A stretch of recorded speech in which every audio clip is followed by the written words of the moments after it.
If everyone could please have a seat, call this meeting of the Growth Policy Coordinating Committee to order. Seated to my left is Haley Wilson with the Knox County Clerk's Office, and seated to my right is Mike Moyers with the Knox County Law Director's Office. Madam Clerk, would you please call the roll? Mayor Jacobs? Here. Mayor Kincannon? Here. Justin Bailey? Darren Here. Cardwell? Here. Betsy Henderson? Here. Broadus Hubbs? Here. Sarah Martin? Here. Amy Nolan? Here. Kelly Schultz? Here. Brian Simmons? David Smoke? John Williams III. Here. We have 11 members present. I think Mr. Simmons will be joining us midway through. He had a conflict that made him be late. Now, I would like to recognize the elected officials who are here. Thank you all for being here. We have Knox County Commission Chair Terry Hill, Commissioner Carson Daly, Commissioner John Schoonmaker, Commissioner Larson J., Commissioner Courtney Durrett, Farragut Mayor Ron Williams. Did I miss anybody? Again, thank you all so much for being here. And Ms. Martin, would you please lead us in the Pledge of Allegiance?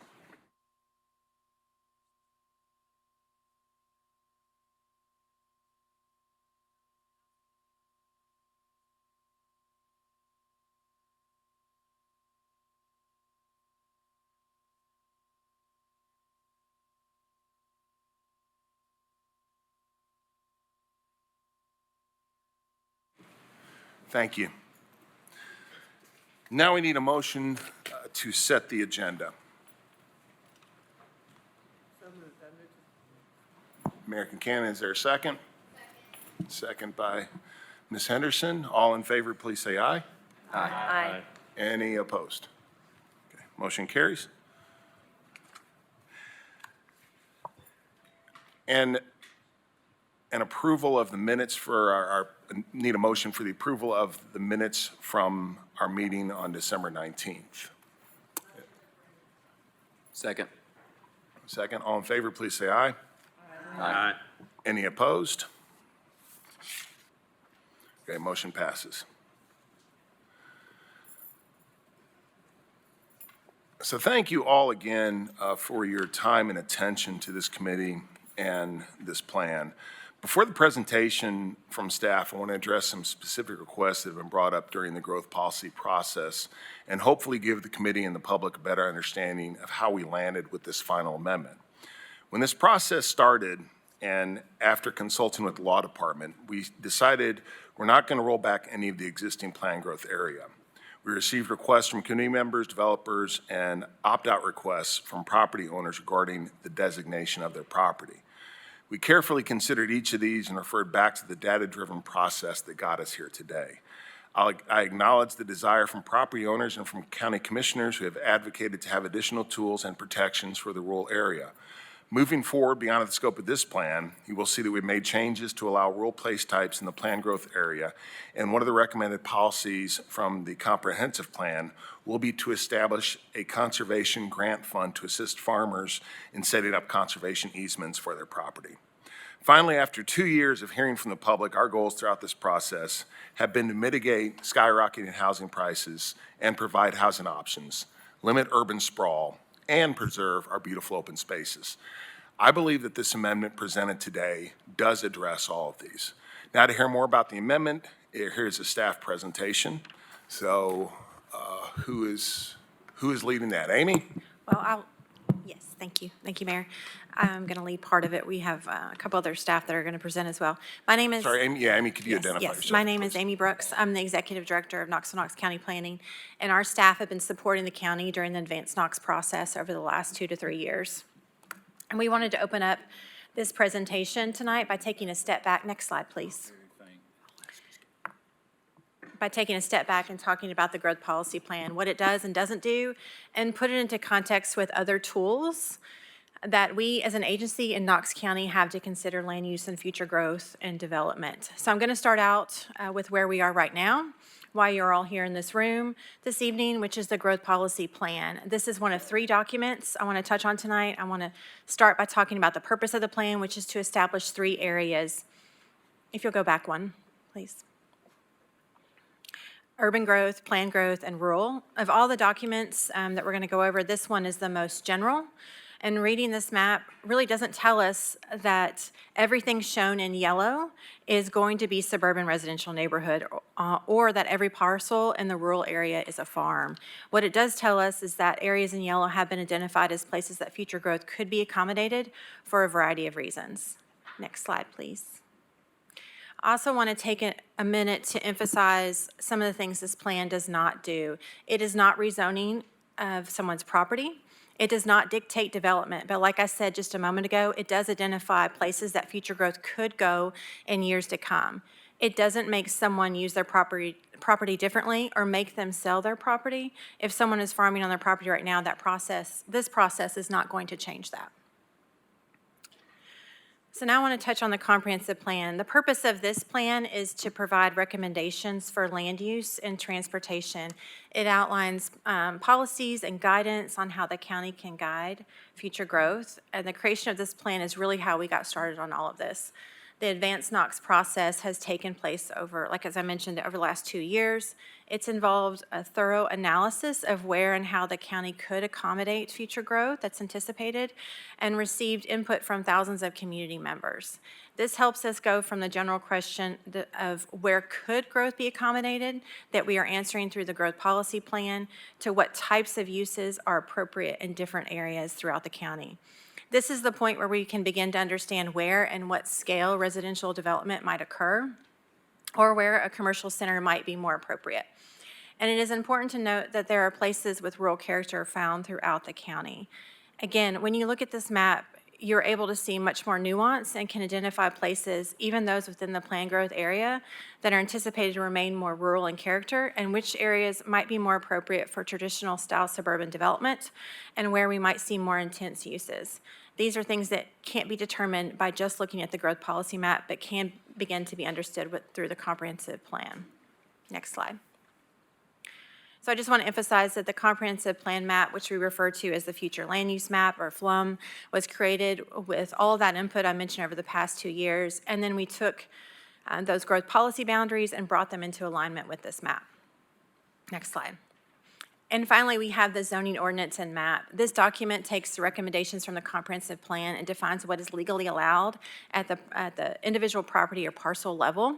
It is the most detailed and defined tool that we have, but I want to be clear that what we are talking about right now is not the zoning code. We in the county know that this document will have to be updated to help us implement the comprehensive plan if it is adopted, which will begin after the comprehensive plan becomes adopted. So we know that both the separation and coordination among all 3 of these documents and maps can be very confusing, but it's really important to note that they are all closely linked and build upon each other.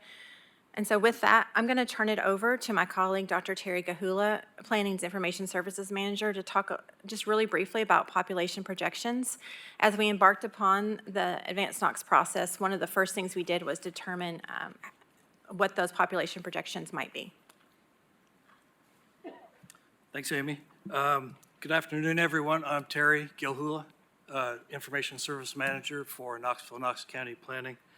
As Mayor Jacobs said in his opening remarks, a lot of this work was a very data-driven process, and key to some of that data work are the population projections that were essential inputs into the various modeling efforts that were completed for advanced Knox. Namely, some of that modeling took the form of scenario planning, which resulted in the preferred growth scenario, as well as the future land use map and the growth plan map. Again, key products outcomes of this work. The county-wide projections that were used in this effort covered the time period of 2018 through 2045 as adopted for the advanced Knox model work. And those projections, we sourced those from related work, and that being the Knoxville Regional Transportation Planning Organization's Mobility Plan 2045. Next slide, please. So why did we tap the mobility plan for our population projections here? So a couple or 3 really important reasons for that, actually. So advanced Knox is an effort to plan for future land use and transportation infrastructure, both of which were also key elements in the transportation plan, the mobility plan. we wanted to ensure consistency between these two really important long-range plans for our community. And then thirdly, the mobility plan and its projection work, it affords us the opportunity to take a look at sub-county projections. We start with county-wide level control total population projections, but it's really important that we can dig a little bit deeper and take a look at growth inside city of Knoxville and inside town of Farragut, as well as the unincorporated portions of Knox County. So again, that's just a real quick, real high-level look at the population data that went into some of the long-range planning effort here. Hello, I'm Jim Snowden. I'm the Senior Director of Engineering and Public Works for Mayor Glenn Jacobs. I wanted to go over tonight the revised map and text amendments that you have in your packet. The first amendment that we have, let me start that by saying that all these amendments, obviously throughout the process, we've listened to the folks. One of the things that we've done as part of the 3 subsequent meetings is heard a lot of the commentary about some of their concerns with certain areas. So by doing that, we went back into the map a little bit and really reached back out to the utilities and took another look at the roadway infrastructure and had a few minor adjustments. The first adjustment, and I'm sorry this map, it's a little bit hard to read on the screen here, but essentially this is in the Gibbs community. It is north of Gibbs Road and Carnes Road, and both those roads are relatively narrow. As well as there is some utility infrastructure concerns there. So in this particular location, we removed a little over 800 acres from the planned growth area for consideration. The next area that we looked at that we heard from folks was the Ritta community from Murphy Road to the railroad tracks near Maloneyville Road. There's some pretty significant constraints to build in transportation infrastructure there. One of those is Murphy Creek. Another one is the railroad that runs parallel to Washington Pike. There were some concerns there that we had. So this particular reduction is almost 1,500 acres, and it is kind of bounded by the railroad on the east side, Murphy Road on the west side, Ridgeview on the north, and Washington Pike on the south. So this is one that we felt like was a good removal based on what we'd heard from the constituents. The last removal location we looked at was on White School Road. It's approximately 320 acres. This is a relatively narrow road. The state project that widens Chapman Highway doesn't go back as far as what we had originally thought. There is limited sewer currently available in that area, so we did remove this 320 acres in the South Knoxville community. The next two will be additions. This is 300 acres that we expanded, proposing to expand the PGA just north of near McGinnis Road. This one is it's commonly held property. There's parcel owner. There's a lot of parcels held by one common owner. It is supported by roadway infrastructure. One of the things that this location brings in addition that's a little bit different than some of the ones like on the Washington Pike and Ritta is the further east you get out on Washington Pike, the more parallel routes you have that build in redundancy to that community. In this particular area, you can go out Tazewell Pike, Washington Pike, Millertown Pike, as well as Rutledge Pike, and then there's Roberts Road, McGinnis Road, and a lot of other areas to get into this community. So this minor addition is we felt like was justified based on those facts. The last expansion we had was another minor expansion of 256 acres off of Evans Road in South Knoxville. This one, once again, is a commonly held parcel by an adjacent property owner that is supported by recent improvements along Chapman Highway, as well as sewer availability in the community. And the total of those, the net total, is essentially a reduction of a little over 2,000 acres. So if you add all those together, the amendments and the subtractions, we are reducing the PGA that was presented by a little over 2,000 acres. The next thing we'll talk a little bit about is the text amendments. In Section 4, we wanted to make that particular language of should to shall certainly be more regulatory in nature, so we did tweak that language. In Section 4.1, we did have a minor text clarity. In Section 4.2, we did add the statement that rezonings within the rural areas shall be limited to zoning districts that are consistent with the following place types. So we added that language, zoning districts that are consistent with, that we felt like just added a lot more context and clarity to that statement. The next addition or revision was in 4.3, where it talks about the restrictions in the rural area. Obviously, those restrictions include a maximum of 2 dwelling units an acre and sanitary sewer. However, we did want to add the statement or a sewage system approved and maintained by a public utility company. In addition to C there, we changed that to must be on a collector road with a minimum width of 18 feet pavement, or with an approved memorandum of understanding in place to approve the road to 18 feet or greater through the rural area to the planned growth area. So essentially, we're saying the road either has to be an existing width, or the developer proposing the development has to improve that to that minimum standard. There is a small text edit at the bottom of that sentence, or in the bottom of that paragraph as well. Section 4.5 is an addition. It is, as of the effective date of this plan, all previously approved densities in the rural area shall remain in effect and are subject to all plans, regulations, and conditions of their approval. Essentially, what that is saying is the rights you have with the zoning you have today, you will remain to have once the plan is adopted. In 6.1, as you can see, really just some spelling clarities here and designation and utilities, so no significant changes, just minor grammatical clarities.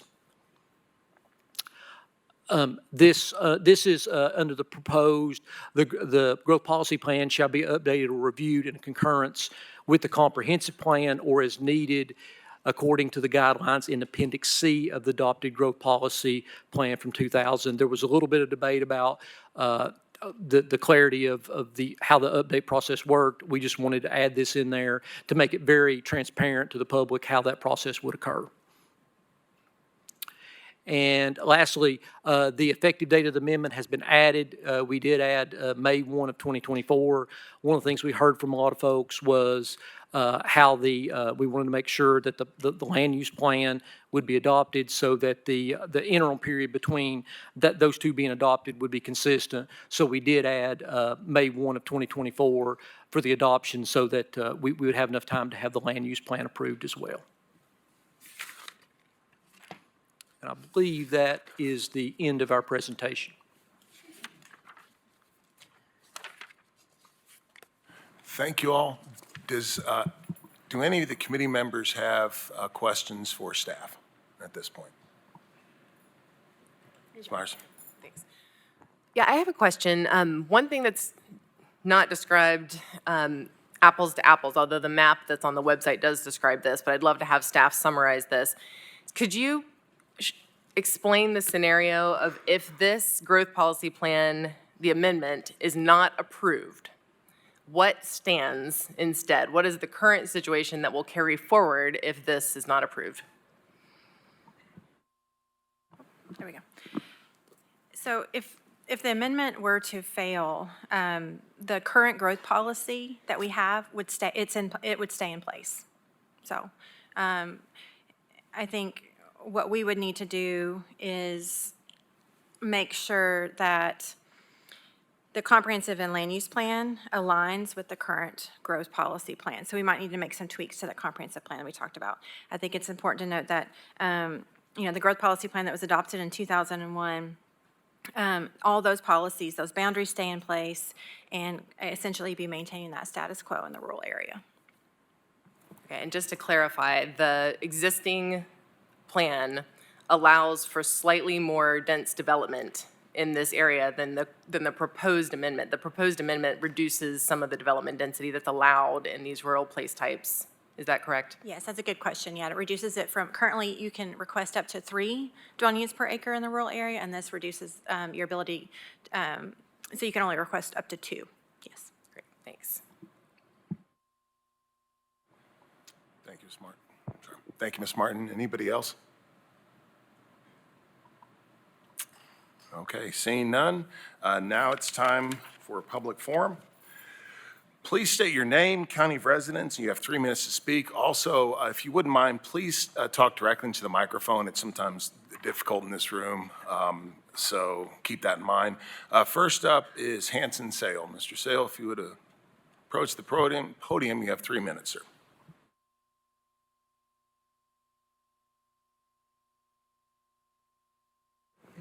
There it is. Hanson Sales 609Y Scarborough. I am here on behalf of East Tennessee Realtors to speak in support of the proposed amendments to the growth policy plan.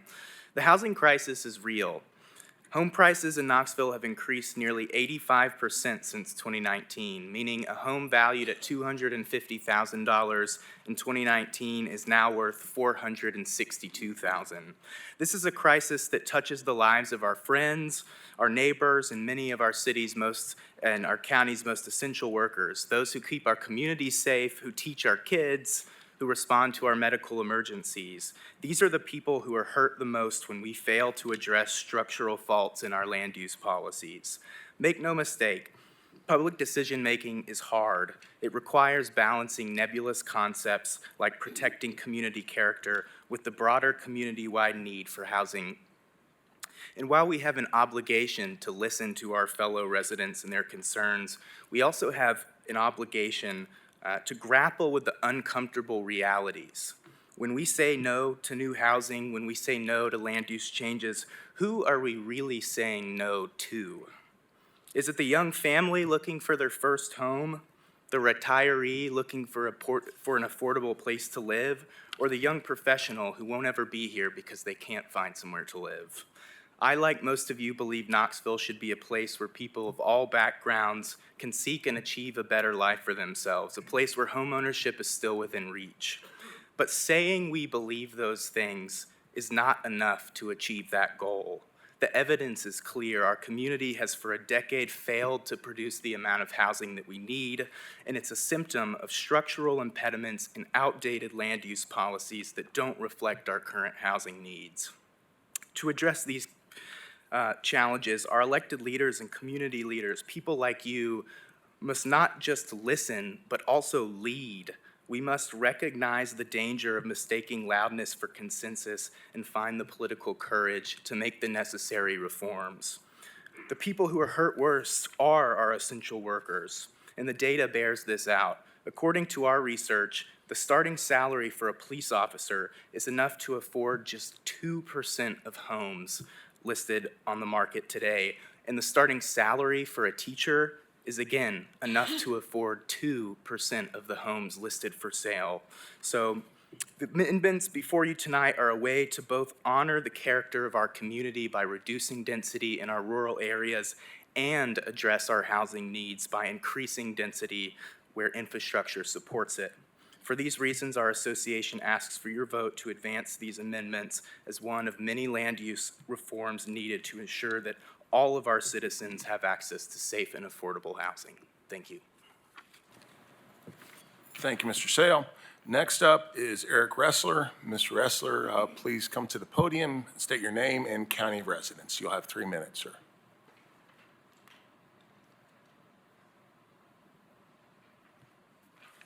Mr. Ressler, are you here? Okay, we'll come back. Next is Mercandetti. Sir, you'll have 3 minutes. Please approach the podium and state your county of residence. Thank you.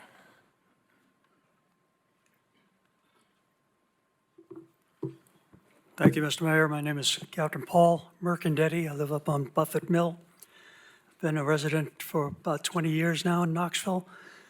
I've lived in many places across this great nation, and its problems are always the same in this area of development, that we increase the amount of homes that are going into an area, but we pay not nearly as much attention to the infrastructure and the roadways that provide access to them.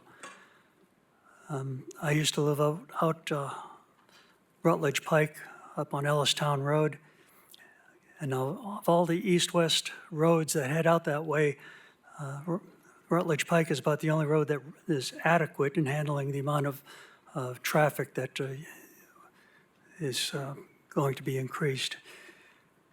The Washington Pike, Tazewell Pike, woefully inadequate for handling additional traffic, in my opinion. I've seen too many accidents in and about these areas, and I just implore the commission to pay more attention to the infrastructure when granting access to future building. Not against growth, just want to see it done intelligently. Thank you. Thank you, sir. Next is Nadine Porter. Ma'am, if you would please come to the podium, state your name, county residence. You have 3 minutes. Thank you. Hi, Nadine Porter, Knox County. I live in Fort Reynolds, Harbison's Crossroads, a steering committee member of Gibbs Planning Advocates. First, I want to thank you for being here and for all your hard work over the last 2+ years. And I want to thank staff for listening to us over the last several meetings and our emails and our phone calls. First, I want to thank you for listening and removing the expansion north of Gibbs. And I want to thank those who are responsible for holding firm at reducing the dwelling units per acre to 2 for the rural living. Our neighbors over in Gibbs and Maloneyville are still heavily impacted, I believe 4,891 acres. And I guess we ask that, we've learned from Hardin Valley that we need to be proactive instead of reactive to the infrastructure needs when we have new development coming. So I guess we just ask over the next 5, 10, 15, 20 years that when you do develop these acres out in the RITA area, that maybe you do this in phases over time. That way infrastructure can build along with the new development. I guess that's all. Thank you.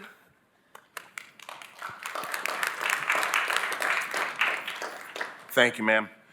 Next is Sandra, and I always mispronounce your name. I'll get it right tonight. Korbelik. Ms. Korbelik, please state your name, county residence. You have 3 minutes. Thank you. Sandra Korbelik, 5212 Daphne Drive, county resident. Good afternoon. Mayor Jacobs, planning staff, thank you for your listening to our concerns, and thank you for the care you've taken in addressing them. Possibly the committee tonight will vote on the amendments to the growth policy plan.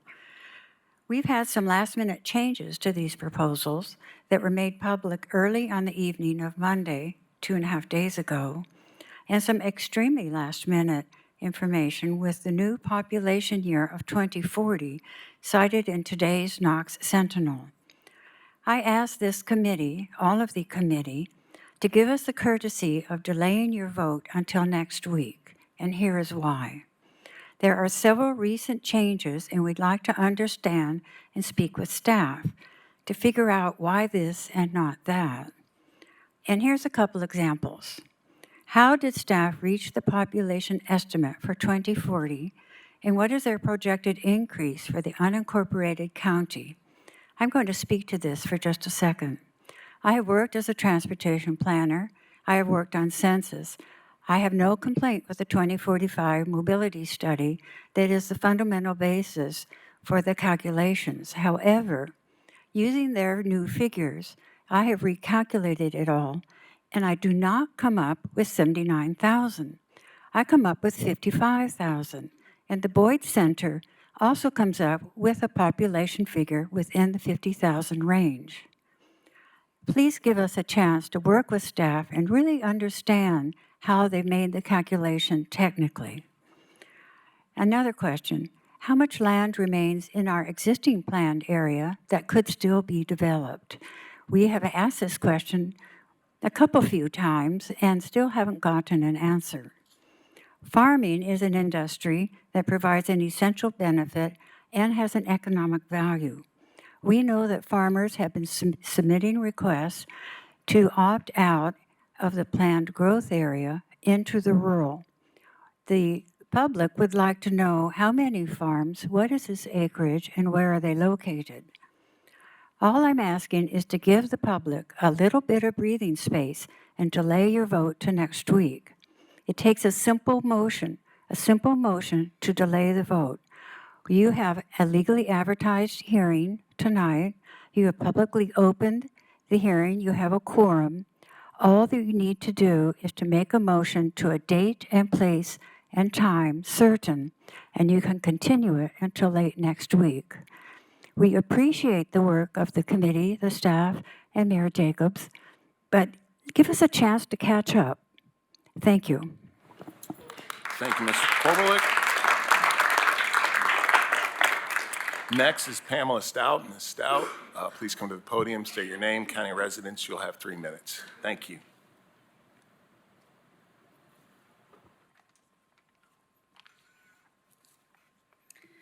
My name is Pamela Stout. I live at 8524 North Ruggles Ferry Pike.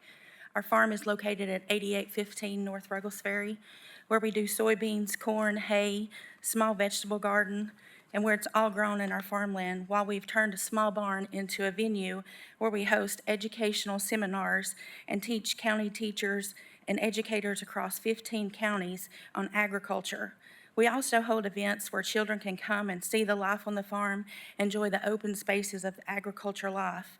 They enjoy it so much that they don't even want to leave. I also serve on the Knox County Farm Bureau Board and chair the women's group. Within the Farm Bureau, we have a motto where we advocate, communicate, and educate about agriculture. Education and agriculture is something we value, and hard work diligently to succeed for our children. We work closely with Tennessee Ag in the Classroom organization, where we have equipped county schools with thousands of dollars towards school garden programs. This program allows the student and teachers to work together to help educate on growing vegetables while they're reaping their harvest and eating it in their school cafeterias. South Knox Elementary is a good example of this process. In May of each year, we host an event for the local schools called the Farm Day. It's a day set aside to bring children to one central location, and we give them firsthand experience what life is like on the farm. This past May, we hosted an event where 1,300 children were a part of this. We see this every day where they learn what life is on the farm. They make fresh bread and butter, and they learn more and more about how to feed livestock. In November of each year, we do Agricultural Literacy Week, where we've read to over 1,000 students this past November, and we help to educate that chocolate milk doesn't come from a chocolate cow. And by the answers that we received during the classroom demonstrations, these classrooms, these kids need more education on where their food source is derived from. What about the 1,800 4-H students and the 400 FFA students that we currently have within the county? How will they be able to grow a part of agriculture when they don't even have farms or open spaces to grow their show cattle or even cattle for their family food source? Currently, the average age of a farmer is 68. Who's going to fill their shoes when they're gone? We need to be able to pass down the agriculture mantle to 4-H and FFA students to equip them to be successful. We need to inspire future farmers in order to keep our farms and families alive and well in our community. And Jason Aldean just released a song, and it's entitled Let Your Boys Be Country. In that song, it says, let them have red dirt on their boots. Let them work in the hayfield sweating for a summer to earn extra pay. How can they do that if we take away the farmland or we develop it all? We are proud of our farms and our rural lifestyles. Please give our children the opportunity to be successful and continue to have a rural life as so many of us has experienced. Let them be a part of the #1 industry that produces $2.8 billion for our county. We ask that you follow and help us to keep rural land rural and keep the land open. After all, we need you and you need us. Thank you, ma'am. Next is Carrie Nicely Pittenger. Ms. Pittenger, you have, please come to the podium and state your name and county residence. You'll have 3 minutes.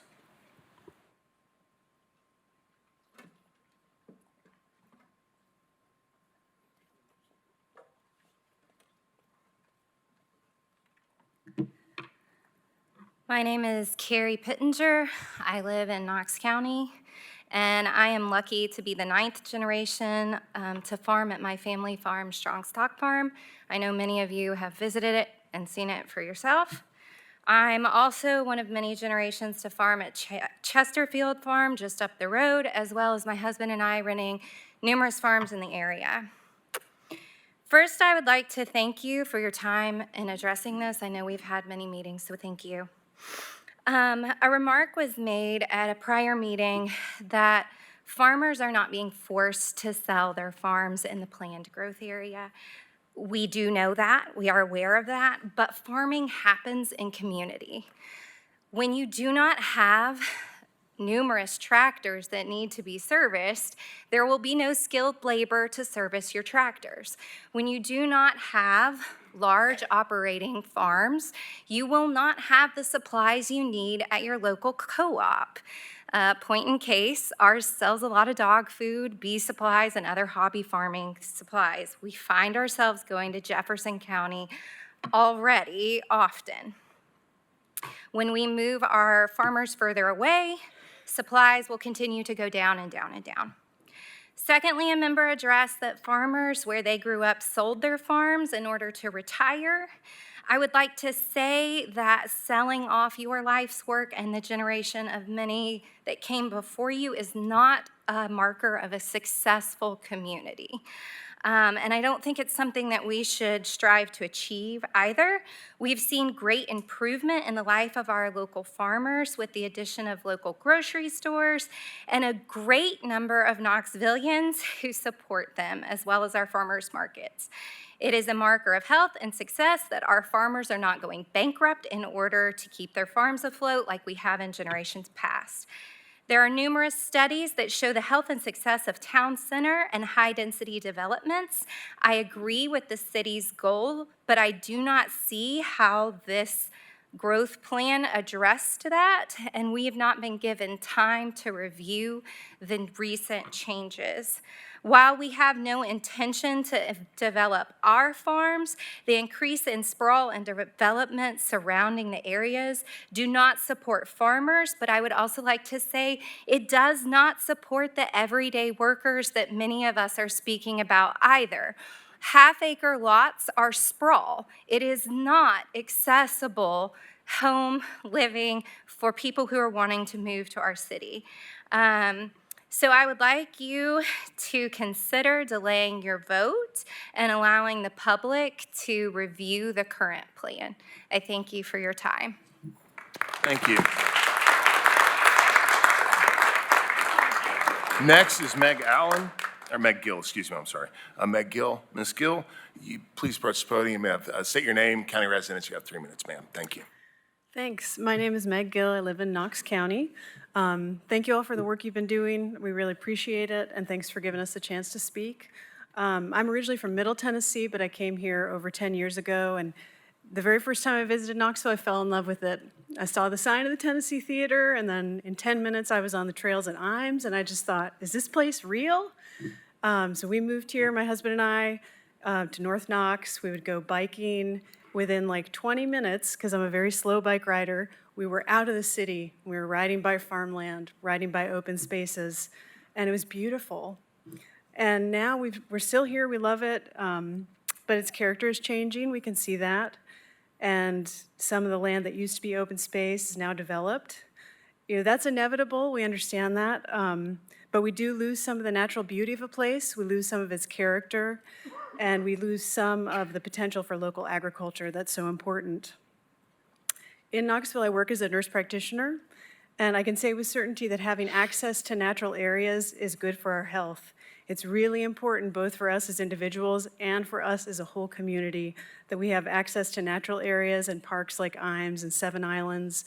Being in those spaces reduces our blood pressure, it reduces our risk of obesity, it just makes us feel better, it increases our well-being. I know that we need more housing. Many of the patients that I see in my clinic are unhoused. They live in street camps. I have other patients that have apartments, but they're looking for permanent housing. But they need housing in town where the services are consolidated and access to those services don't require vehicles and money to pay for gas. I know many of the proposed developments in the outer reaches would be for more affluent consumers, but the draw of that area, the reason that people want to live outside the city, is the green space. People want to live a more rural life. They want to garden, they want to farm. East Tennessee is a really special place. Like I said, I come from Middle Tennessee, and this is just a whole different world. Unlike so much of the state that's lost its physical connection to the original culture, we still have the land that ties us to our past. People are moving here from other parts of the country because they want that connection. They see it, they want to be a part of it. But if we don't plan our growth with intention, we're going to lose what's so wonderful about this part of the state.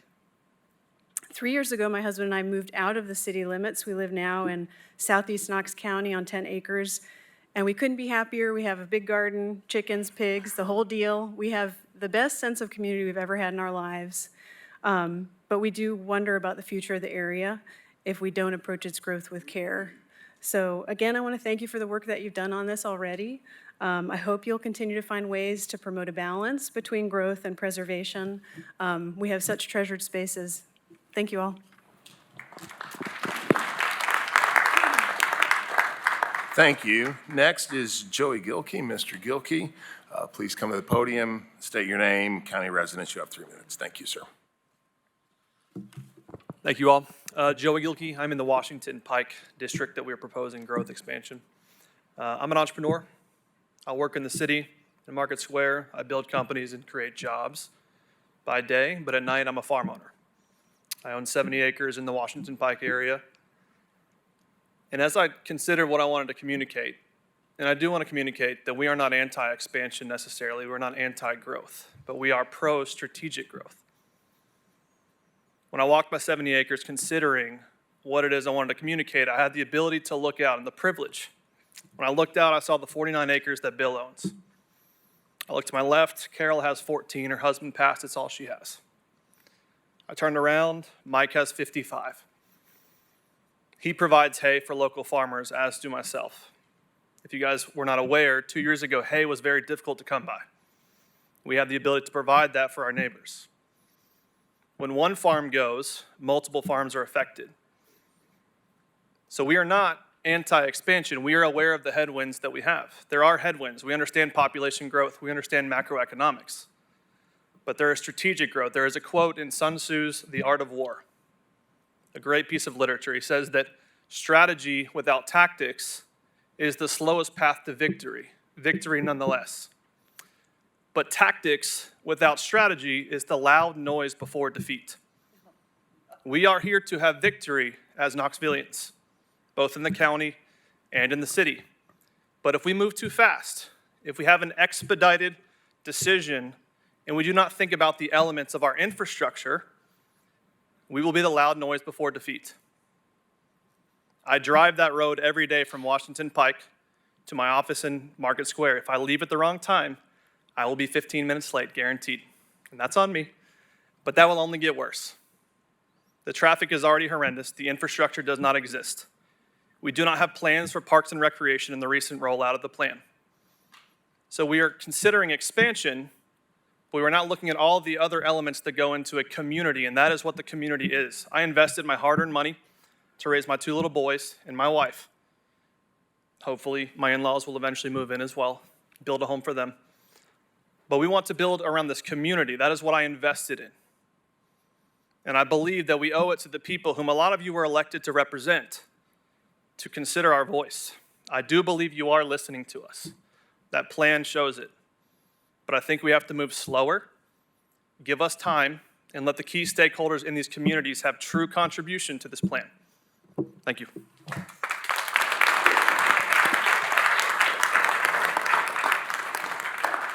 Thank you. Next is Kevin Murphy. Mr. Murphy, please come to the podium, state your name, county residence, and you have 3 minutes. Thank you.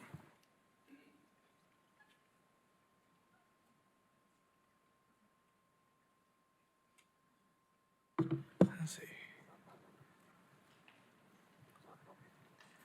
Kevin Murphy, 4508 Murphy Road, Knox County. Committee, and I am grateful that Mayor Jacobs and his staff initiated the Advanced Knox process to update our planning. There's been a robust public input process over the last 2 years for that.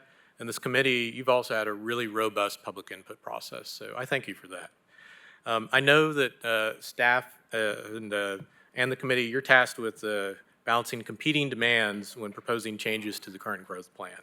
As our highest level plan, this is our first look at how our county will develop out over the next 20 years.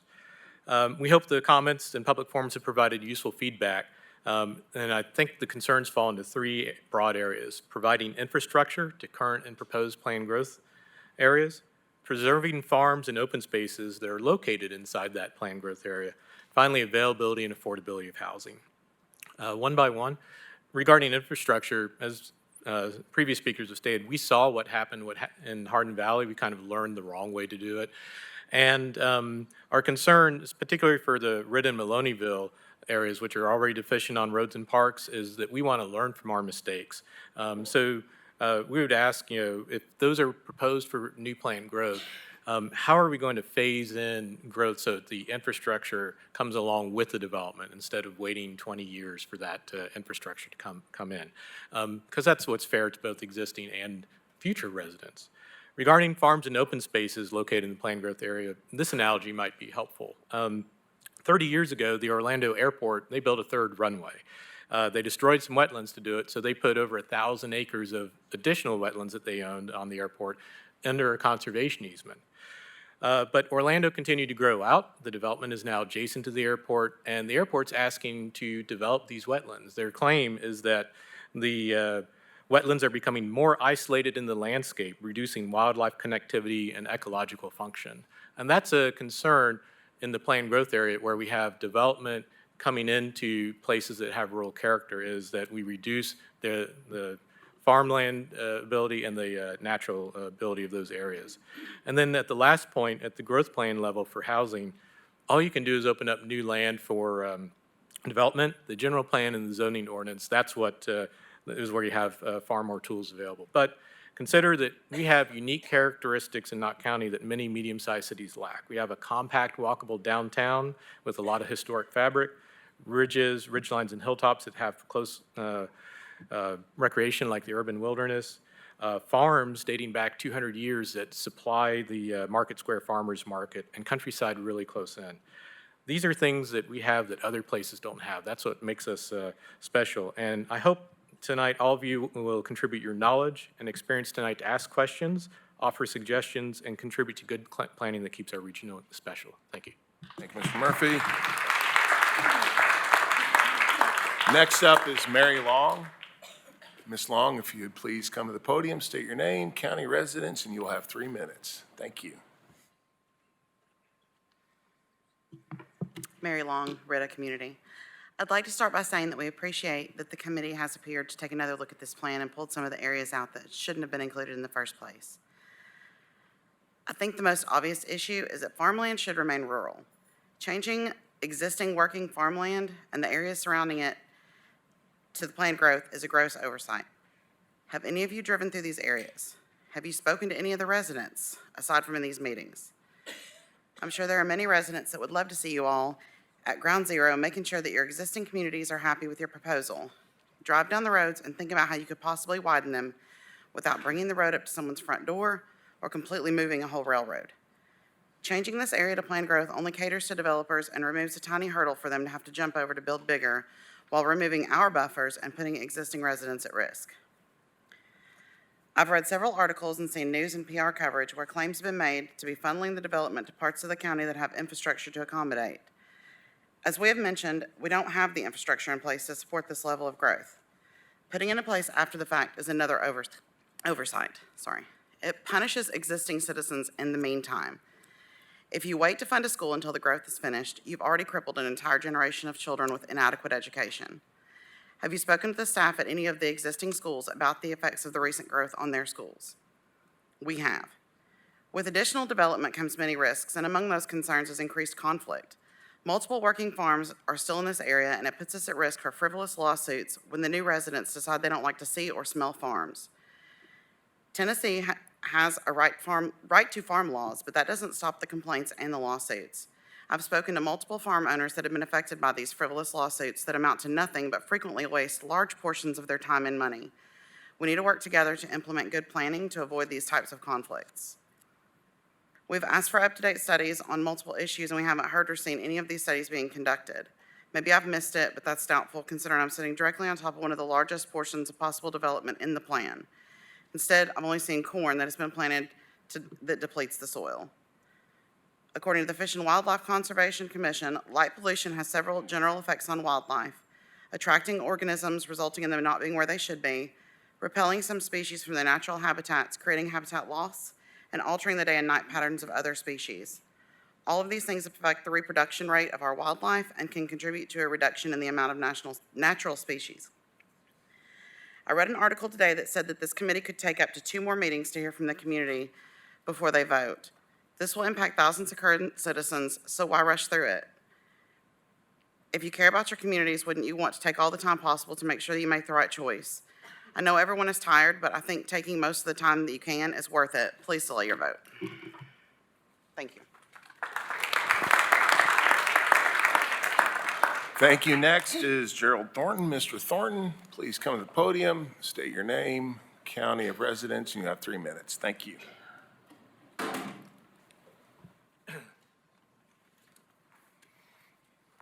Good afternoon. My name is Gerald Thornton. I live at 413 Sugarwood in Farragut in Knox County. I'm a chairperson of the Harvey Broom Group of the Sierra Club, which is the local group of the Sierra Club that represents almost 1,000 people who live in Knox County. We appreciate the many hours the committee has put into the proposed Knox County Growth Plan. However, we think the planning process has been handled badly. Planning should begin by evaluating the carrying capacity of each area of the county to accommodate population growth without causing environmental harm and plan accordingly. We don't think this approach has been properly taken. We have identified a number of flaws in the plan and consequently asked that the committee postpone voting on a recommendation to approve the plan until the concerns identified by us and other citizen groups and individuals have been further addressed. The plan would amend the growth plan approved in 2000 to provide growth plan for the unincorporated portions of the county. The plan is intended to guide growth for the next 20 years, but is based too much on existing conditions and infrastructure, current trends in land use, population projections, and the natural environment. The needs of the metropolitan area for the next 20 years cannot be adequately addressed by basing the plan primarily on existing conditions. The plan also purports to incorporate the recommendations of the Knox County Comprehensive Plan, but that document is only in draft and has not been subjected to public scrutiny or made final. In this regard, we believe the cart is before the horse. You should not adopt a growth plan for the next 20 years based on a draft document that has not been subjected to public scrutiny. The proposed plan appears to envision urban, suburban, and rural areas designed to accommodate transportation only by individual vehicles. This concept is obsolete and has been shown in numerous instances to have negative effects on the quality of life of the residents and of the local environment. Any growth plan needs to account for the impacts of climate change and greenhouse gas emissions, which are primarily caused by the transportation sector. The plan doesn't study that or deal with that. The plan should guide growth towards the development of self-sustaining clusters corresponding to the town center concept that provides housing, employment, shopping, and recreation within walking distance of residents and not towards continued sprawl that only benefits the developers. Thus, we support the position of the farmers and residents of East Knox County to keep existing farmlands classified in the rural areas. Also, why not designate specific areas exclusively for agriculture and also designate some areas for county parks and additional natural areas? The plan makes no specific designations for parklands or natural areas. We think this is a major omission. I have other suggestions which I have sent to all of you by email earlier today that I don't have time to read. But for all of these reasons, we urge you to postpone further any vote on this plan until it can be revised in light of these and other criticisms. If you must vote tonight, please vote no. Thank you very much. Thank you. Next up is Larry Silverstein. Mr. Silverstein, please approach the podium, state your name, county residence. You have 3 minutes.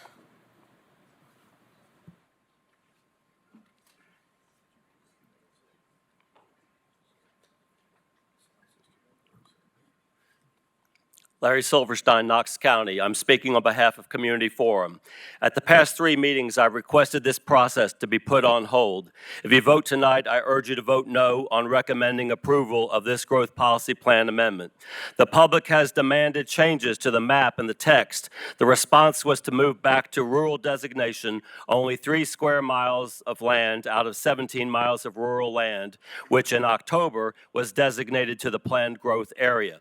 Many farms and open space were not moved back to rural. These changes were announced by email Monday at 5 p.m., just 48 hours before this meeting. This is not adequate notice to the public or the committee. This is not transparency, a fair process, and your message sent to the public is clear. We don't care. At the November meeting, I demonstrated that 2 whereas clauses in the text were simply not true. Why are they still in the text when you know they are not accurate? There is a great disconnect between what is now being said by Mayor Jacobs and how Advanced Knox was introduced in 2021, what was stated in 2022 regarding the vision and goals of this process, and what was in the October 2023 proposed growth policy plan and map, and in the comprehensive land use plan and map. The Advanced Knox website states, quote, Advanced Knox is an effort to define a vision and create a plan that will guide growth, land use, transportation, economic prosperity, and quality of life in the county for years to come. It is crucial that this plan be built on the values, needs, and aspirations of people throughout the county and be supported by good data, end quote. The vision statement is, quote, a thriving county that honors its natural beauty and cultural heritage while supporting diverse people and businesses, end quote. There are 8 goals: community character, conservation, infrastructure investment, economic growth, workforce, housing options, transportation, and recreation.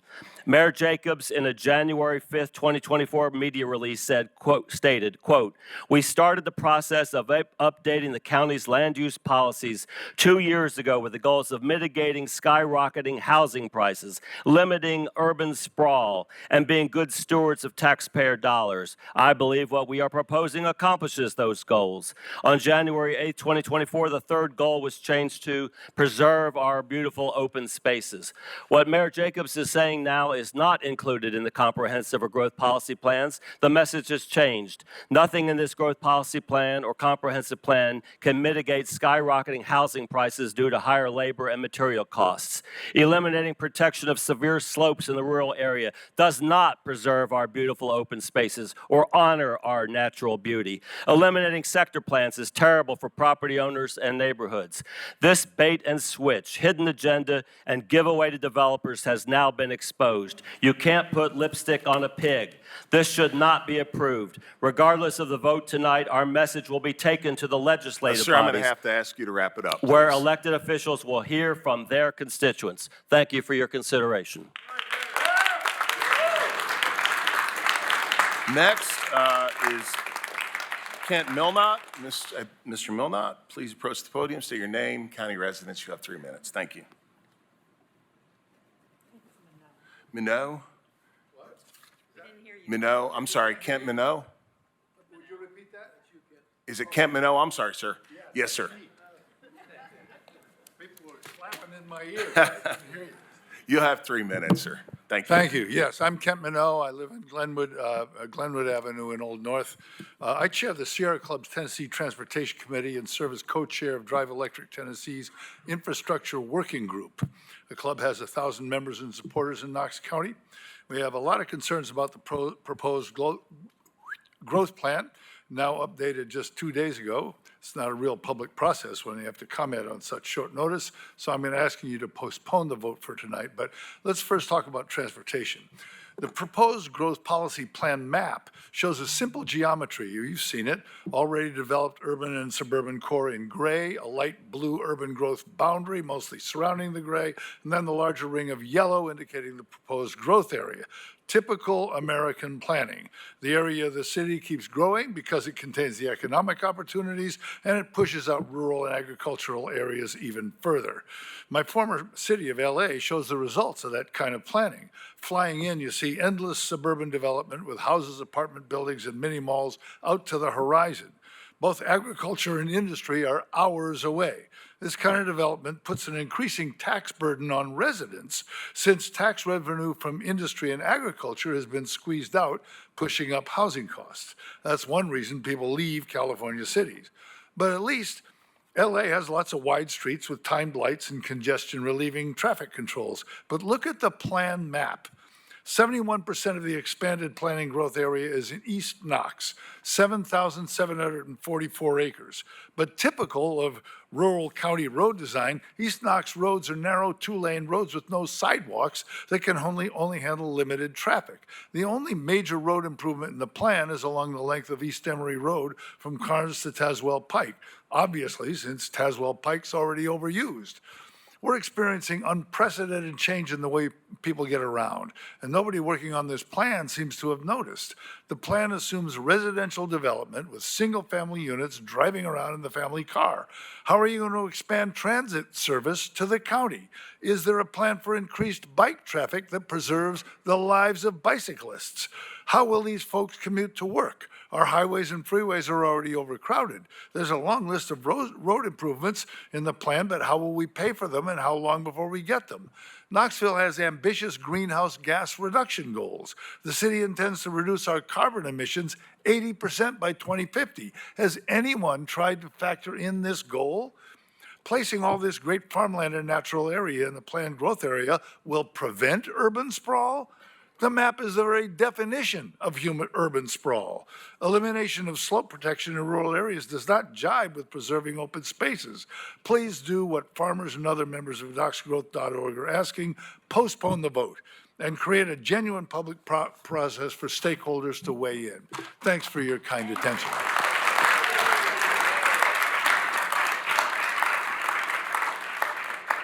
Thank you. Next is Tommy Lakins. Please approach the podium, sir. You'll have 3 minutes. Thank you.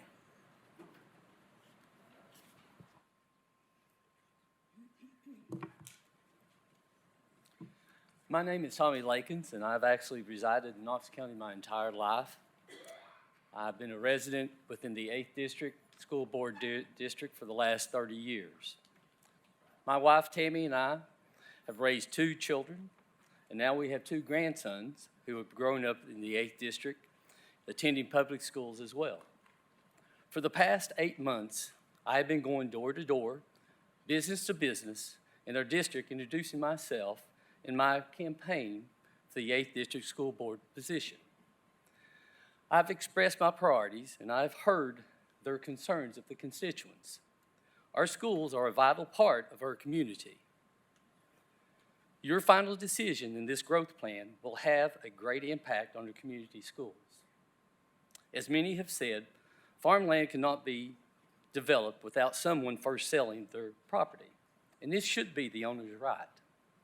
Once sold, then many concerns come into play, one being the safety of our schools, children with a large concentration of traffic on the existing roads.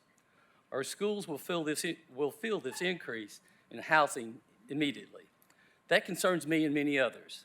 Safety is not just our schools, but it also includes the travel to and from the schools. Growth in desirable areas is life and it's true. People want to move to the 8th District, but we must be aware of its impact and plan accordingly. A quality education is vital to our children and the health of our communities. I believe that safety is paramount for our community and schools.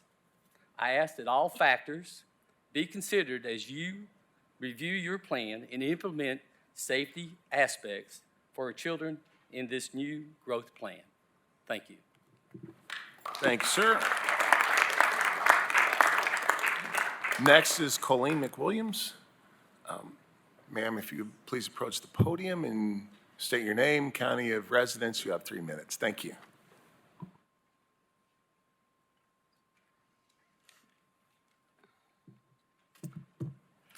Hello, my name is Colleen McWilliams, and I live here in Knox County. I want to say first, thank you for your effort on this issue and for your time in listening to us, especially with these additional meetings. Reviewing the submitted concerns as well as the ones brought forward at these hearings, I know that that can be a lot. And I hope that you can postpone the vote again to allow for the review of all the amendments that you've proposed tonight. I appreciate that the amendments that have been proposed tonight, but I believe that they do not go far enough. There must be more discussion to prevent the mistakes of the past and for us to find solutions for our future. I want solutions and growth for the 21st century. I want us to learn from the environmental destruction that we have caused in the past through urban sprawl, like what we've seen in Hardin Valley. I want us to build infrastructure that will last and support us into the next century. I want us to build communities that are by the people and for the people. You are our community leaders. You have the power to innovate and incentivize growth within our existing urban communities. Reviewing the growth plan, it is clear that it mostly benefits developers. Please work for the people and not for these developers. I'm confused as on my drive here from North Knoxville, I passed by 2 vacant lots. I don't understand why we're going outward rather than growing from within. Why does the solution to the expected growth need to be outward rather than looking within us? You claim, and I want to believe it, that you are opposed to urban sprawl. You have the power to reduce urban sprawl and make it less appealing to these developers and encourage growth within the urban space we already have, within the very communities that already have access to utilities, trash pickup, schools, hospitals, and so much more. It is hard to sit here and see that there are representatives of these builders, not the builders themselves, speak in favor of this growth plan while the very citizens and community members of this county are asking for more time, review, and input into this plan. I do agree that we are currently living in a housing crisis, but quick-built subdivisions are not the solution. Investing in our communities and building within the infrastructure we already have is how we can preserve our rural areas. Let us make the rules for how we want to build our county, not the builders who want to be guided by the money in their pockets. Thank you for your time, and I hope that you can continue to work with the community in preserving our rural areas.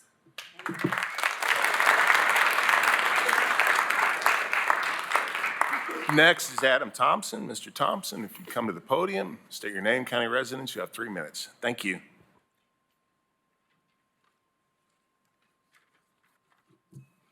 Adam Thompson, Knox County. As I said before, I'm a 6th-generation farmer, Knox Union Cattlemen's Association board member, and 2023 NRCS Soil Conservation District Farmer of the Year. As we can all agree, Knox County's approach to growth must change. The proposed planned growth map has caused quite a stir and spurred much needed discussion and debate. I'd like to thank planning staff for their hard work, patience, and willingness to see this through to find workable solutions moving forward. To this committee, you have incredibly intelligent and talented individuals on planning staff, but they rely on your direction. We are here because we have an invaluable interest and monumental stake in the direction you take regarding Knox County's planned growth. As Mayor Jacobs has stated, our previous approach has led to sprawl. The response and outcry we've seen from Knox County residents is in response to the sprawl, due in part to a lack of responsible and respectful growth. Too many times, we felt ignored. We've shown up to planning hearings, we've shown up to county commission meetings, we've sent in our public comments, we've spoken in opposition, and yet we've been ignored. We've been told we need more housing, and we simply have to accept it. What we've been forced to accept are crowded roads, ballooning schools, stressed utilities, environmental consequences such as flooding, erosion, the loss of use of our land, and the loss of the character and quality of life in the areas in which we call home. Yes, we know folks want to move here, but they're moving here for the same reasons we have been here for generations. We have never stuttered when asked what we want to preserve. It is the same in 2024 as it was in 2005. We cherish and want to preserve the rural character and agricultural industry in Knox County. Farming is a true industry in Knox County. It is sustainable only when policies and priorities create an environment where agriculture is respected. My Facebook feed is constantly filled with farmers markets and posts from Nourish Knoxville and Second Harvest. Our farm alone is providing Second Harvest and local food pantries with 400 pounds of ground beef every month. Many other Knox County farmers are contributing and participating in the local economy. We are businesses. Ask any of us how much money we spend in the local economy to keep our farms running. The answers are staggering. Our communities are here and they're watching. We are actively participating because we are longing to be heard. We may not agree on everything, but at the end of the day, we want growth that is responsible and respectful. Thank you. Thank you. And our final speaker actually is, did Mr. Ressler, is he here? Okay, our final speaker will be Megan Howard. Ms. Howard, if you could please approach the podium, state your name, county of residence, and you have 3 minutes. Thank you. Megan Howard, Knox County. Good to see you again. Thanks for showing up. Obviously, this plan is very multidimensional, several impacts to several community players here, but availability does not equal affordability. The majority can't afford the listing prices that we see now. WBIR's video clip hits on cost of living versus wages. That's not a growth plan committee issue. There's also a video mentioning keeping beautiful open areas as a benefit of this growth plan. We would like to know how are we doing this? Because the view in that video is exactly what we feel is being decimated, and the view at the end of the video will be gone soon too at this rate. We keep blowing up the bubble, and it will eventually burst. I'd like to know where are the monetary benefits of the already existing and still being built developments of the last 5 years in our area. There are literal thousands of extra trips from the under-the-radar sprawl we've already endured, yet there is still no funding or proposed infrastructure changes when we are already behind. I'm left to believe absorbing more people does not, in fact, lead to any positive benefits at this time. On the contrary, it could pose as a very negative outlook for any new residents in this community moving forward. We understand that growth is inevitable, but there is attainable, responsible growth. Are we going to address abandoned areas that could be revamped to accommodate multifamily dwellings and availability? To me, this brings the argument of affordability versus profit margins. If this plan takes one of the largest undeveloped plots in Knox County in this plan and dumps it in one of the more rural areas of the Malonaville-Ritta area, we cannot go back. We may not have been gifted the green space of the rural amongst the yellow space, but surrounding areas on Wise Springs Road are all zoned agricultural. Where will these children go to school? We mentioned railroads as part of the infrastructure problem. Malonaville and Wise Springs dead end into the railroad. We can regroup, we can slow down, we can draw back and show current and future residents that we gave forethought to this expansion. Town centers bring exponentially more traffic than subdivisions, increases in road noise and light pollution. Anytime you increase population, there is an inherent increase of negative impacts. That could be crime or need for EMS, etc. As a parent of a terminally diagnosed child, this weighs heavily on me personally. I know how long it takes to get to Children's Hospital now when we're healthy, and it's terrifying to think the time it would take for EMS to get to us if she weren't. What are we going to do to protect our existing community members from an already outdated infrastructure plan? I heard the word stagnant mentioned in a speech, and I'm unsure how it was meant in context, but to me, it means we're not moving and we're peaceful, maybe a little stinky. It was an active choice to live here, and it still feels like a developer-driven plan. We have less safeguards in place with this expansion than before, and if we hurriedly cluster open spaces, we can never go back. But we can be respectful, responsible, and proactive. Let's show the community and future residents that we do care about infrastructure and their needs, not just the needs of someone in a town center, but the needs of everyone who wants to continue to preserve the character of East Knox County. Thank you. Thank you.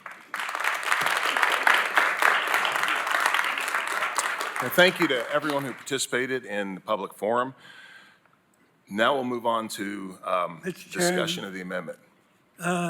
We've had many people So, Mr. do what? We were going to move on to the discussion of the amendment, sir. Well, I want to make a comment. Okay. I'm not talking about the amendment at all. Oh, There are okay, many- I haven't there's recognized many you, sir. folks that was not Okay. be able to speak because of the 12 noon deadline cutoff by the mayor's office. This is inconsistent with the previous meetings. They should be at least recognized as being in attendance. Thank you. Thank you, sir. So we'll move on to discussion of the amendment. Does anyone have any questions or thoughts to share?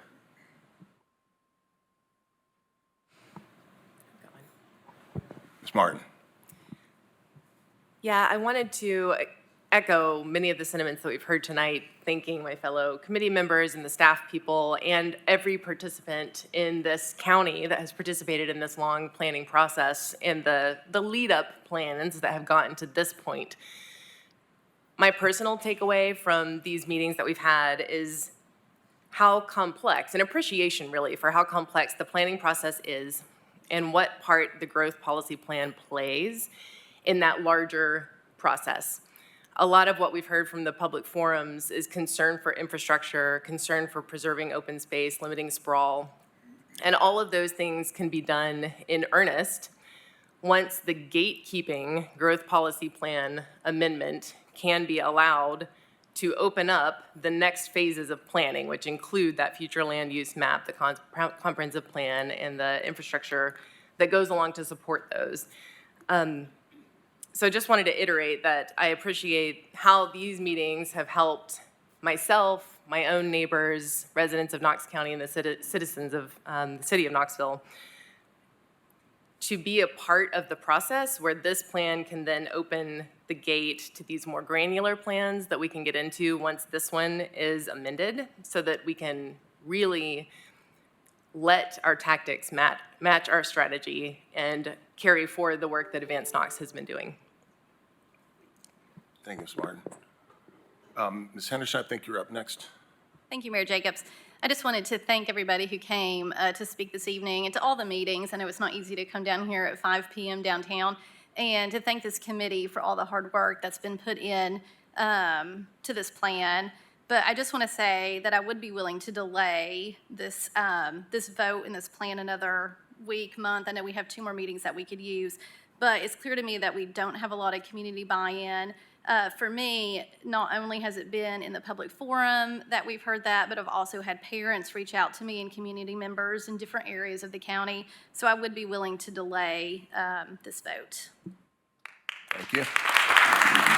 Mayor Concanon. Thank you, Mayor. Appreciate the staff and county's work on all this the last 2+ years.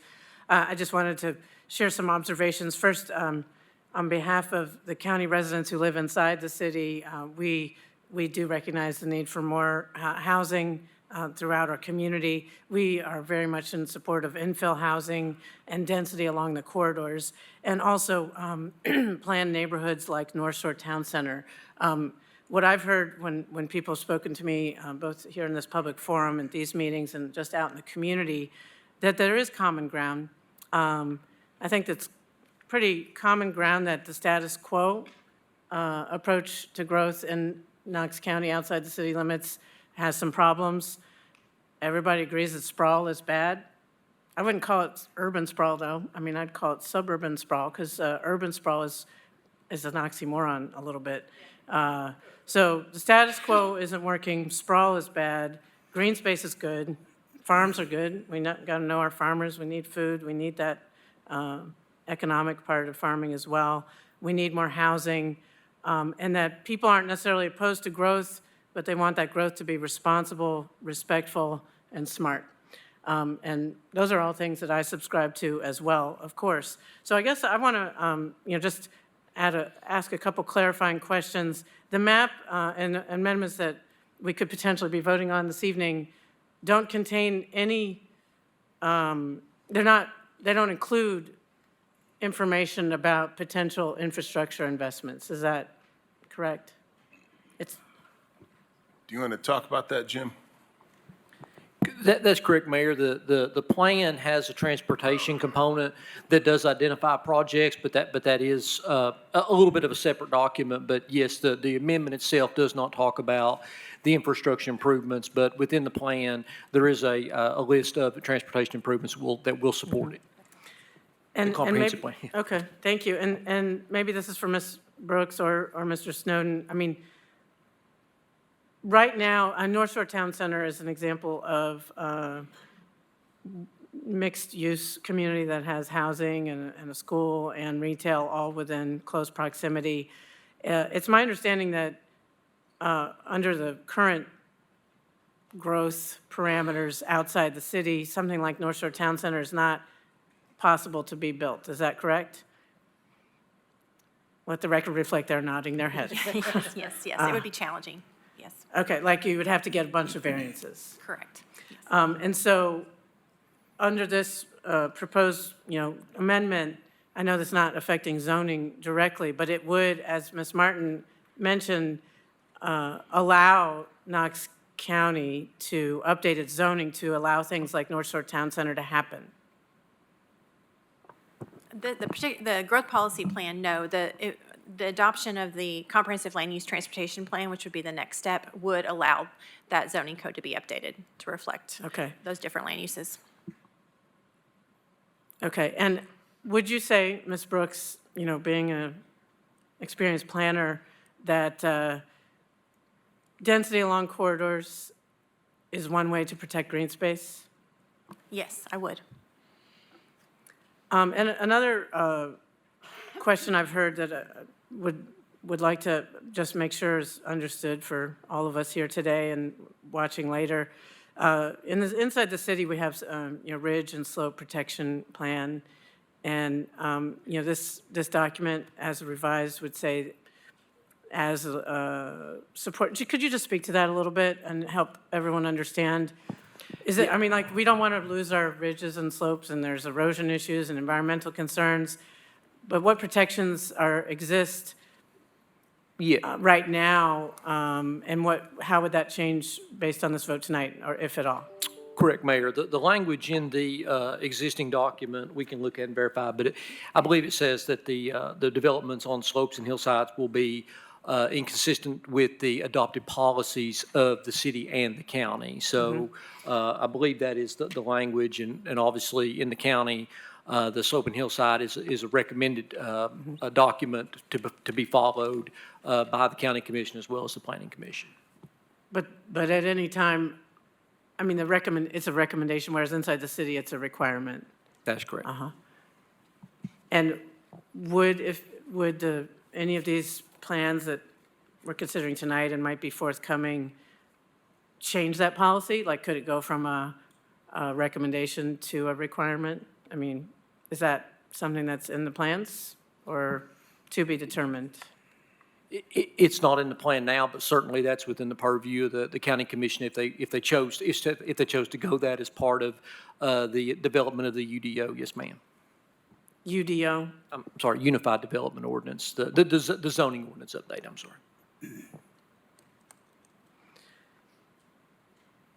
Okay, that's all my questions for now. Thank you, Mayor. Is that your light, Ms. Schultz? Or is it Mr. Hubbs? Sorry, Mr. Hubbs? Yes, I would like to speak on, it's not our planned growth right now, but it has been already a growth.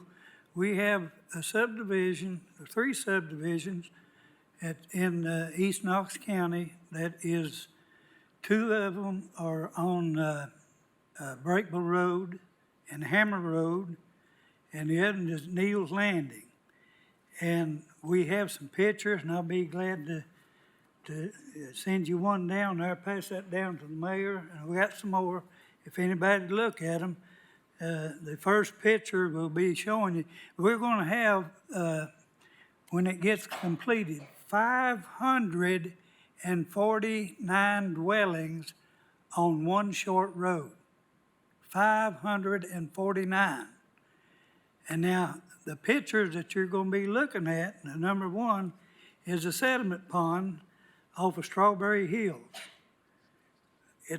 This was taken yesterday. This pond is not working, it's running over. And in the second picture, you'll show where it's running across the field, coming from the sediment pond. And that you can see it's running across, it's running down. The third picture will be showing you the sediment pond from Hammer Road, which is the second phase of Strawberry Hills. And they're gonna be having 100 units there. And then the third one will be showing you a picture of the discolored water runoff from Palmer Lane. Totally ridiculous. And then the fourth picture, you'll see another picture where it's the runoff from the sediment pond on Hammer Road. In the fifth picture, you're gonna be looking at Hammer Road, and you're gonna be seeing water coming from across Hammer Road down into the creek, and then you'll see where the muddied water coming from Strawberry Hills is meeting and going on toward Food City and all the way across Neal's Landing and into the Holston River. This is totally unacceptable. I have spoken to a representative of the Stormwater Division of Knox County and was told that it wasn't their department.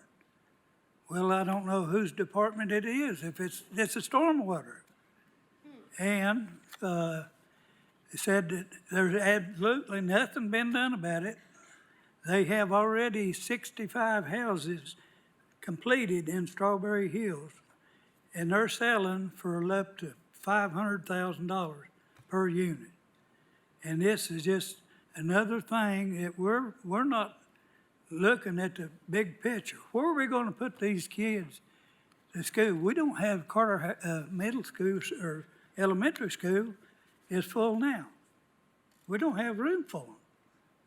And the road is it is substandard. I counted when they, before they started building this road, or the subdivision, I counted one drop-off, and it was a major drop-off. And then the other day, I counted 14 drop-offs. I have been on this road, I have met a school bus. The school bus has to pull across the road, across the center line, to let the children off and to let them get them on. And you have to stop and wait. And the entrance to Strawberry Hills off of Breakable Road, it will hold 2 cars at its all. Now you take 300 units in there, and there's probably gonna be about 600 vehicles. How are they gonna get in and out on a substandard road? We need to get all this infrastructure in place before we do any more development.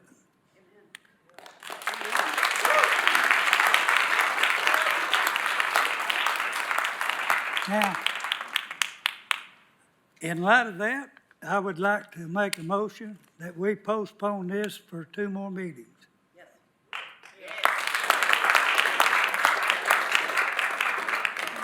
There's a motion on the floor. Is there a second? Before you take a vote, Mr. Smoke, would you like to, your light was on, I'm sorry. Yes, if you don't mind, Mayor. I just had a couple of questions and a couple of comments. Just for staff's purposes, if the growth plan is approved tonight or eventually gets approved, you've talked around, and I know there's some questions from the public that have been asked tonight about what policies, what different things are going to come back to commission or what has to get adopted. So we've talked about comprehensive plans, we've talked about zoning plans, things like that.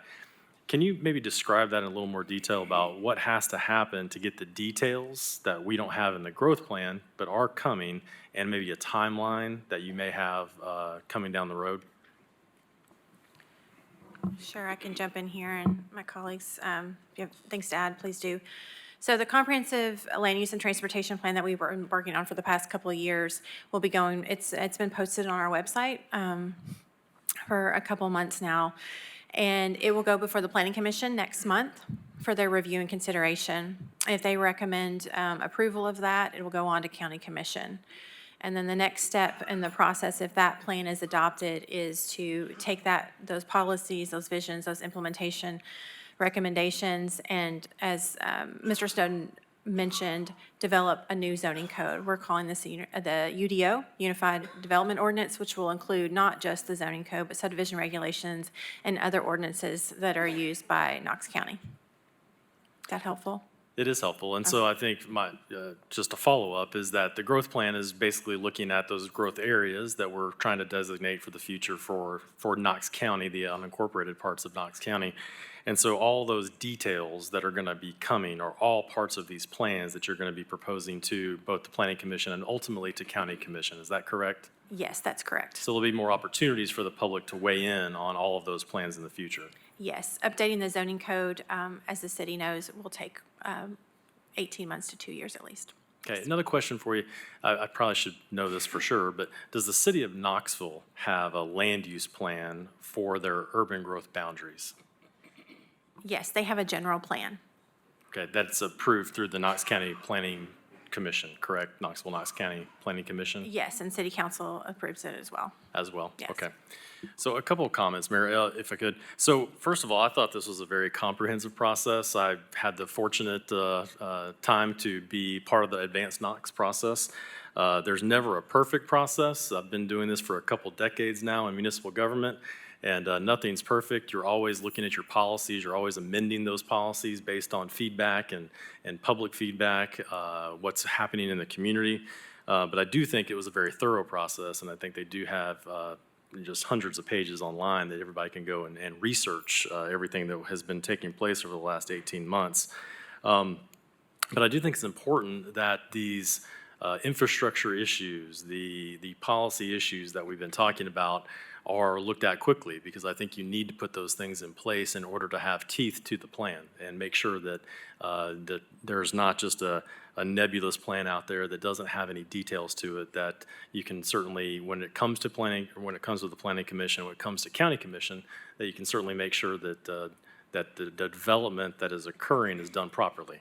I think one of the questions and one of the things that I've seen in my time dealing with our growth plan, our growth policy, when it comes to our urban growth boundary, is there's typically a lot more density that the county has approved that is different, because our land use plan that we have looked at in Farragut is much more, I'd say, detail-oriented based on our small urban growth boundary that we have. It's only 1 square mile. The county's got a lot more than that to have to look at a time. So I think it'd be helpful for us to try to get those as coordinated as possible going forward. That's something I think if I could work with your staff and going forward, I think it would be helpful for us to have those conversations, because I think the only issues we've ever had dealing with that is that there's a lot of density that occurs that's higher than Farragut would typically allow in our land use plan, and all of that density comes onto roads that the Farragut has to maintain. And so what we want to make sure of is that we can do that in the future when those things are occurring. So those are the only comments that I had, Mayor. Thank you, Mr. Smoke. I think, Mr. Bailey, was your light on? Yeah, I don't want to be the Robert Rules of Order nerd, but don't we need to have a discussion about the proposed weight, before we vote? Well, the motion on the floor is to postpone, so any discussion at this point ought to be on the merits or demerits of postponing the vote, essentially.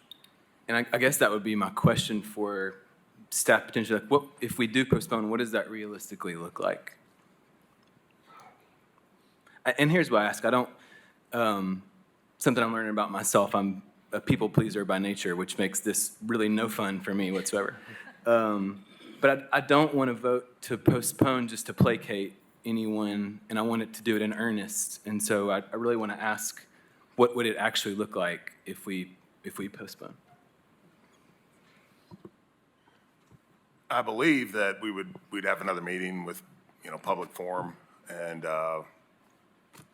just like we're doing now with the discussion about the amendment. But in the meantime, people would submit comments and we would see those and, okay. Yes.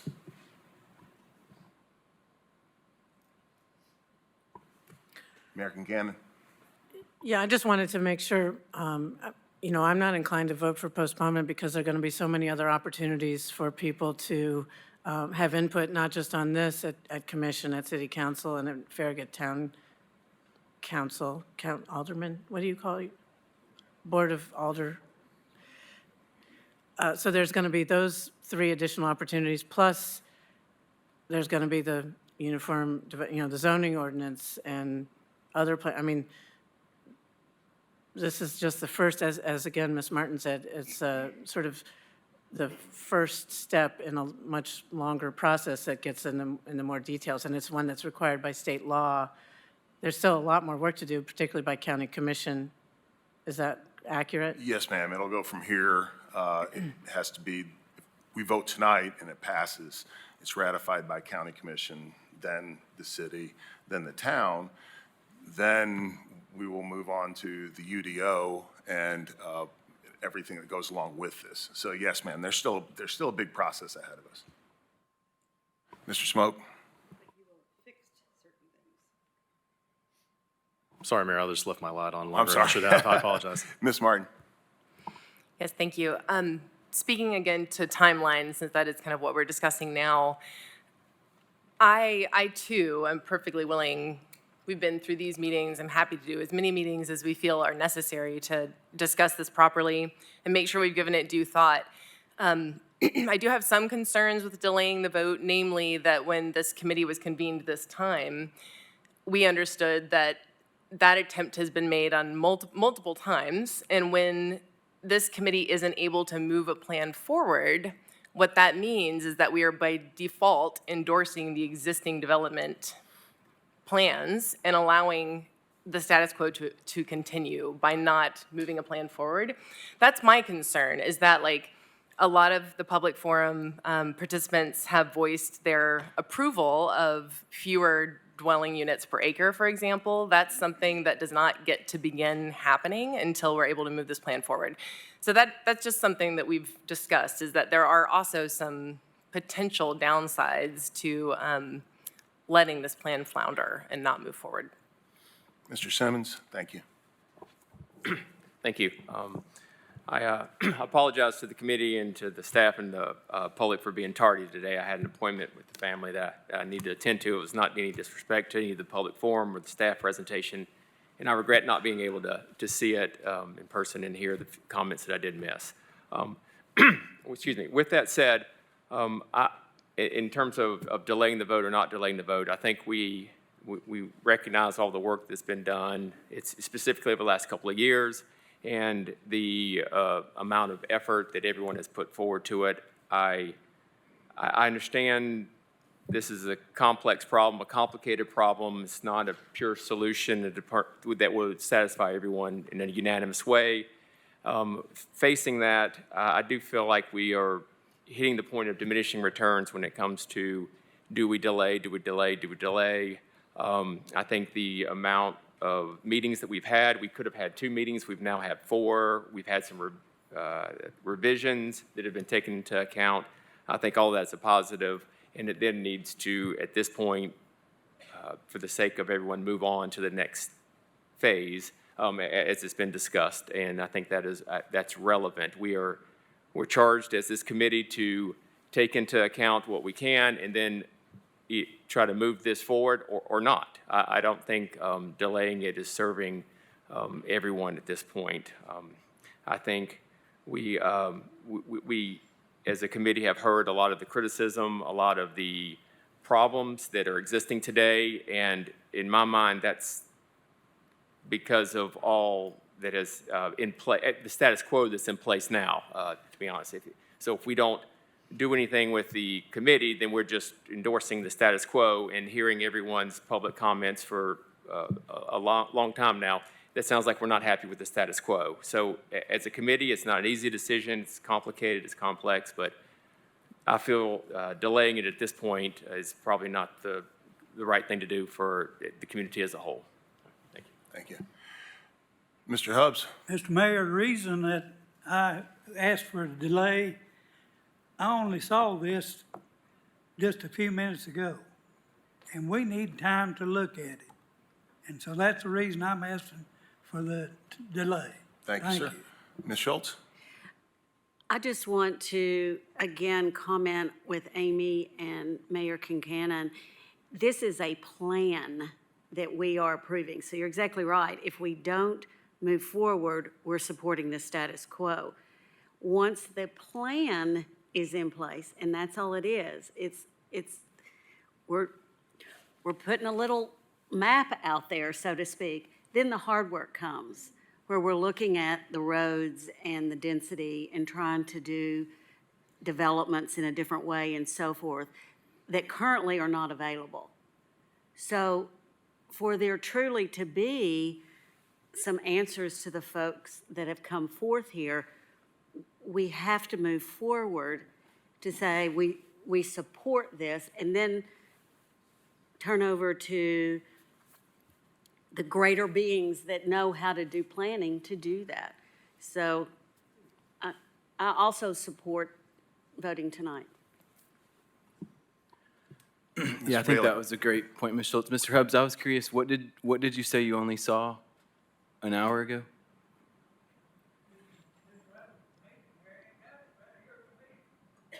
The staff presented? I only got the notice that we was even having this meeting on Monday. Now, we're having some communication problems. Sir, this was public noticed. I actually mentioned at the last meeting that when we were going to have this meeting. I understand. And it's been public noticed. you And I did think not- you got an email also that should have had all this information in it. I got the email yesterday morning. That was as soon as I could get it. And this plan is that you've revised. I have not had a chance to even look at it. Is there any other discussion about the motion on the floor? Okay, Mr. Hubbs, would you please restate the motion? I make a motion that we put this off until we have 2 more meetings. And that's what was stated in the paper, today's paper, that we could vote on it, finalize the plan at this meeting, or it can hold up to 2 more meetings for further discussion. So the motion on the floor is to delay the vote for 2 more meetings. There's a second from Ms. Henderson. If there is no more discussion, let's please take a roll call vote.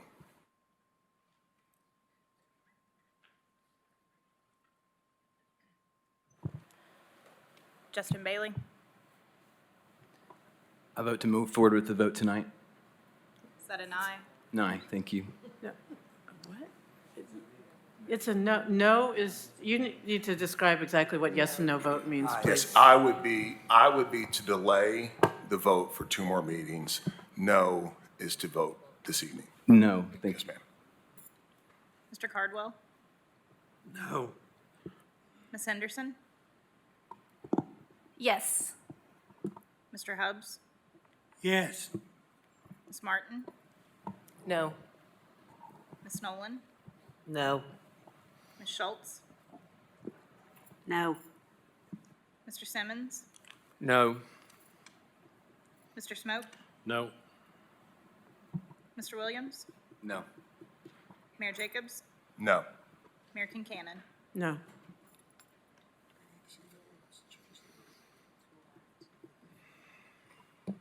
Does anyone wish to change their vote? Okay.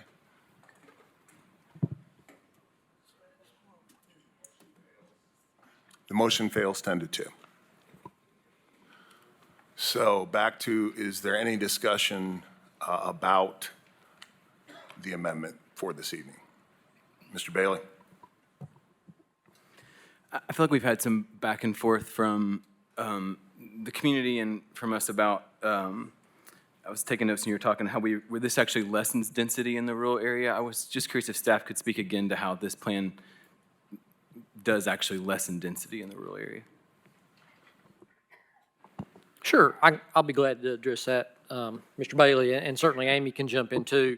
Currently, in the growth policy plan that exists today, you can have 2 dwelling units an acre, but you can actually go up to 3 with a traffic study and available sewer and water. But as part of this plan, one of the restrictions we've added to protect and hopefully preserve some of that additional rural area was to cap that density at 2 dwelling units an acre. To get that 2 dwelling units an acre, you have to have an 18-foot wide road, you have to be on a collector, and you have to have adequate sewer and water. That way that you essentially are default at 1 dwelling unit an acre, and you can get the additional dwelling unit an acre if you meet that other threshold. So we're essentially cutting the density in the rural area by a third.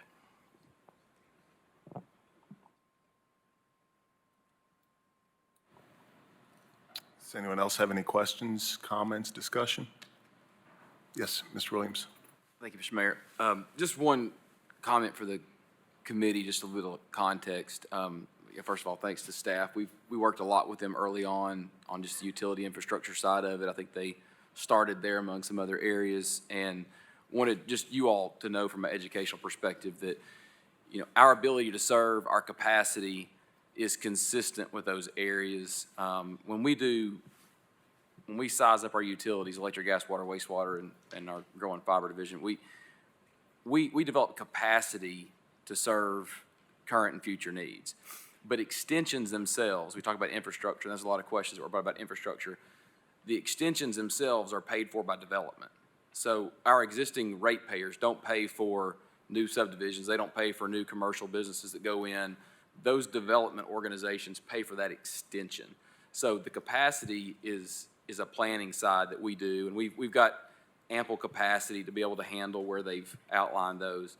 The good thing about any plan is that when you're planning for the capacity, if you know in general where development might go or where the place types might be, you can better plan for that, and it helps us on the planning side to do that in an effective, cost-effective manner, be able to get ahead of that as much as possible as opposed to chasing it, which is a little bit more difficult when you're trying to chase that and keep up with things as well. So I just wanted to kind of make sure everybody knew the difference between, kind of planned infrastructure investment on the capacity side versus the development, pulling that in a certain direction. We are able to serve those areas regardless of what the place types may be, the pace of that from a utility side in our area. So thank you. Thank you. Seeing no other lights, is there a motion to approve the proposed amendment to the growth policy plan? So moved. And a second? I second. Second by Ms. Schultz. And let's please do a roll call vote on this. Mr. Cardwell? Aye. Ms. Henderson? No. Mr. Hubbs? No. Ms. Martin? Yes. Ms. Nolan? Yes. Ms. Schultz? Yes. Mr. Simmons? Yes. Mr. Smoke? Yes. Mr. Williams? Yes. Mayor Jacobs? Yes. Mayor Kincannon? Yes. Justin Bailey? I think I mess this thing up every time, so I might as well keep going. I guess I just wanted to say something before I vote, that I found this process refreshing to see people from the community come and be passionate about their place in the world. And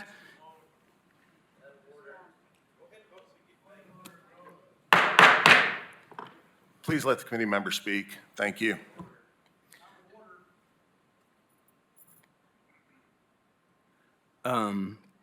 I grew up on a farm in Powell, and there was development all around that farm, and it was my friend's favorite place to be. And I liked growing up that way, and that was my family's decision, was that they wouldn't sell their farm. They'll probably never sell their farm because they want it to be a farm. But as I've listened to the comments, I guess for me to vote against this, it would be feeling like telling my neighbors what they could or couldn't do with their property. And so my vote is a yes, because I do feel like that's in the best interest of property owners, that it's their decision. If they want to be a farmer, to be a farmer. If they don't, then they don't. And so, anyway, I just wanted to make the comment. Apologies if that upset you. So the motion passes 10-2. The proposed amendment has been approved by this committee. I'd like to thank everyone who took part in this process, the public, the staff, our consultants, everyone on the committee. It's a lot of work, so thank you all so very much. With no further business before this committee, if there are no objections, this meeting is adjourned. Thank you.